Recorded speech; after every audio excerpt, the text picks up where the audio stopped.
कभी सोचा बॉलीवुड की फिल्में आजकल इतनी एंटी मुस्लिम और इस्लामोफोबिक क्यों बन रही हैं? देखो, कहानी हमेशा से ऐसे नहीं थी। पार्टीशन के बाद बहुत सी फिल्में बनी जिनमें मुसलमानों को as a loyal, as a kind person portray किया गया। लेकिन फॉर एग्जांपल यश चोपड़ा की फिल्म आई 1959 में, एक दूल के फूल, उसमें एक गाना था जिसके लिरिक्स कुछ इस तरह थे।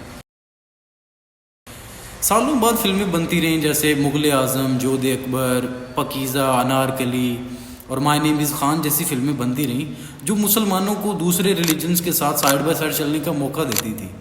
चीज़ें एस्केलेट करती हैं 1992 में, जब बाबरी मस्जिद को शहीद किया जाता है कुछ हिंदुओं के भाई जो ये कहते हैं कि ये हमारे लॉर्ड राम का टेम्पल है, उनकी बर्थ प्लेस है।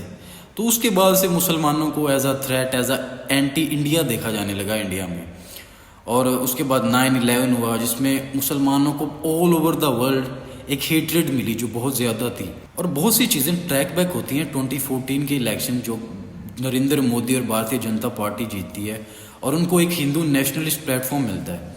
बहुत से क्रिटिक्स ने कहा था कि 2019 में जब मोदी री इलेक्ट होता है तो उन्होंने कुछ ऐसी पॉलिसीज़ बनाई जो कि बेस्ड आउट ही एंटी मुस्लिम्स थी।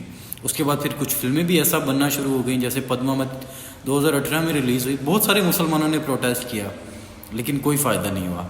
ओवर द टाइम फिर Kashmir Files, Kerala Story, Animal, Dhurandhar और इस तरह की मूवीज़ बनना शुरू हुई जो कि मुसलमानों को specifically as a bad person, as a terrorist, as a beef eater बताया गया कि ये एंटी इंडिया हैं, ये एंटी मुस्लिम्स हैं।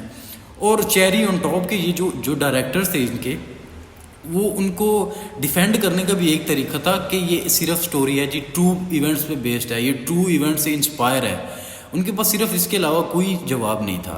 And that's the thing about films, they shape how people see each other, specially on a big screens. तो जब आप इसी एक इंटायर कम्युनिटी को नॉर्मलाइज कर दोगे कि ये लोग तो ईवल हैं, बारबैरिक हैं, तो उसके रियल लाइफ कॉन्सिक्वेंसेस तो होंगे जो आज मुसलमान भुगत रहे हैं। तो इसका मकसद ये है कि आप जब पॉलिटिक्स को ऐसी चीज़ों में इन्वॉल्व करते हो ना, तो ये बड़े नॉर्मल लोगों की ज़िंदगियाँ मुतासिर होती हैं इस चीज़ से।